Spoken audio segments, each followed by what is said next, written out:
Hey guys, Derek Giddings here from the HK Shooting Team. Let's talk about the Timney trigger for the MP5 or the 90 series guns. I've got this right here. In a second I'll put it in an MP5 and try to give you some details on it, but I hate to say it, in my opinion, this thing is a big fail. And I don't mean this to be a hit piece on Timney by any means. I love their Glock trigger.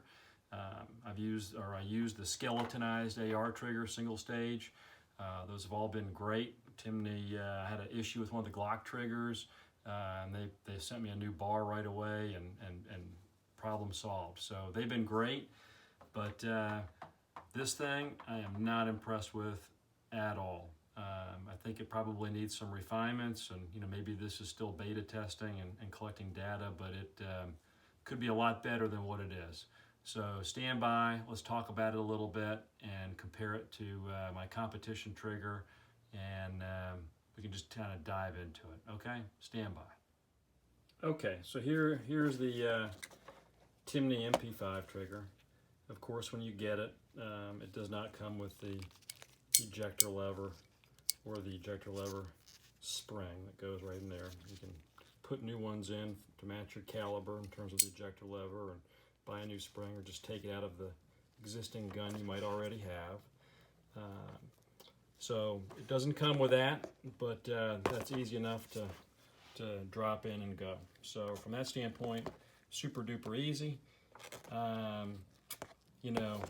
couple things to note right here. This trigger on Timney's website is listed basically at $380.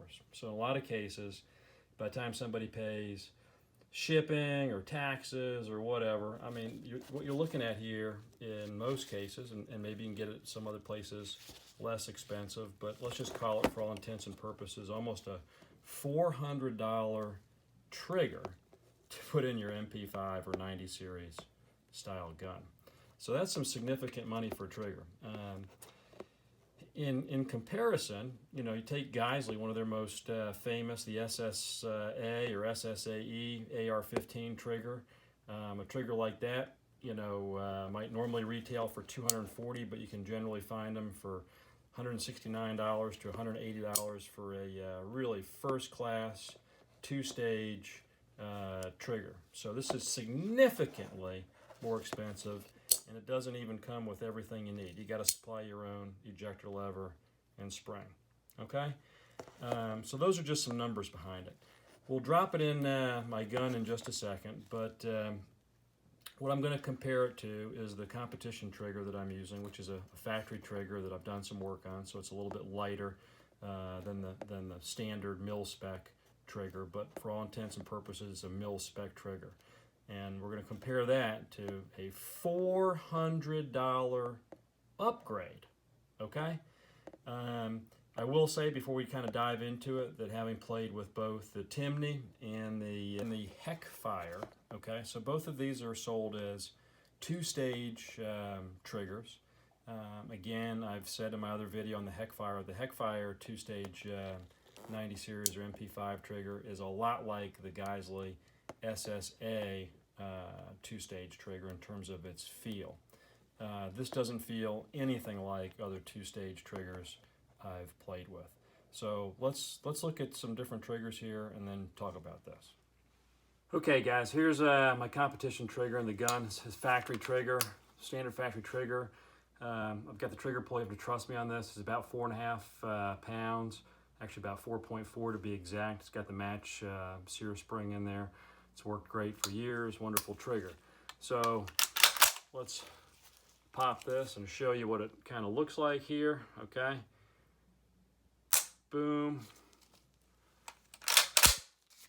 Reset is really tactile and fast. I mean, you can feel it, just lets out, single stage, classic single stage trigger, slight reset, and boom, it's ready to go. Really crisp, nice, boom, boom. Nice, quick single stage. Let's put the Timney in, and we'll talk our way through it, okay? Okay, Timney's in. Let's put the Timney up. Now, when you first drop the Timney in all fairness, the trigger feels really, really nice. The trigger itself is a little bit fatter, I want to say. I don't have the Heckfire in front of me right here this second, but I think it's a little bit fatter. I like a little bit fatter profile trigger. Heckfire is a little skinnier. I like a little fatter, and this one's definitely that. Feels good on the finger. So right when you drop it in, it feels pretty good. When you first crack it, it feels really, really good. And like me, when I got it out of the box, I cracked it, felt really, really good, and then I did this. I started to go through the reset, and I was like, oh dear. To describe that, let's do it again. So break the shot, really nice. Again, they say it's a two-stage trigger, so you know, from a reset, we'll show you that in a second, but from a reset, let's watch. You ready?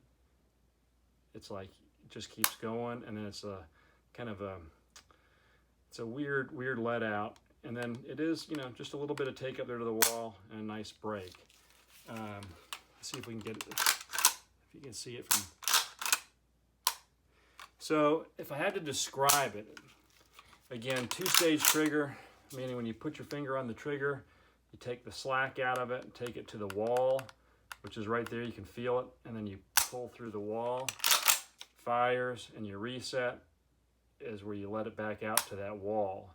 Now, you got to let it all the way out. So what's weird about this, that's indescribable without actually playing with it, is when you go to that reset, it's like you got to let the whole thing way out. And I've seen a couple other people do videos where they're like, oh wow, this feels really, really good. And they're sitting there slapping the trigger. Well, this is not trigger control where you let your finger way out like that and come way off, have to come way off the trigger to get a tactile reset. A good reset should be right about there where you come off the trigger, but instead you got to keep letting it out, letting it out, letting it out, letting it out, and then it just kind of falls off the ledge. It's not crisp. Ghazi likes to say, you know, breaks like a carrot. I don't know. It's not crisp like the break's crisp, but the reset is just, it's like you got to let it way out and just slap the trigger. So that's a fail. It should be a lot nicer than that for $400. So again, this is not a hit piece on Timney, just somebody who shot these guns for a long time, shot a lot of triggers, installed a lot of triggers, a lot of trigger time on the MP5, the 90 series guns. I cannot say this is a $400 worthy upgrade. No way, Jose. Anyway, your mileage may vary. Maybe you get a better one, but for now, I'd hold on to your $400 and see if they come out with a V2. And sure would be nice if they're listening. If they did a V2, again, I'm no trigger engineer, but if they could do a single-stage trigger instead of a two-stage, boy, that'd be a nice V2. V2 single-stage where it's really crisp break, really short, crisp reset. That'd be a big win. This one, I think you can do better with your factory trigger with a couple enhancements. So hope this helps in some of your purchase decisions. And stay safe. Happy holidays. Merry Christmas. We'll see you on the road. Bye!